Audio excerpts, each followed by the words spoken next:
So I've decided it's time to upgrade our big family car. Our big family car is only a Mazda 3 sedan, so it's hardly big. It's getting a bit old, so it's out of warranty now.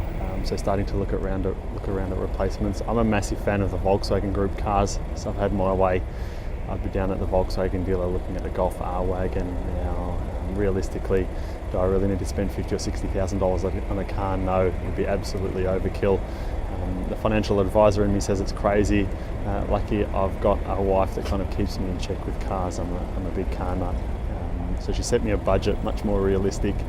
So I'm down here at Renault looking at the Koleos behind me, just waiting to go on a test drive.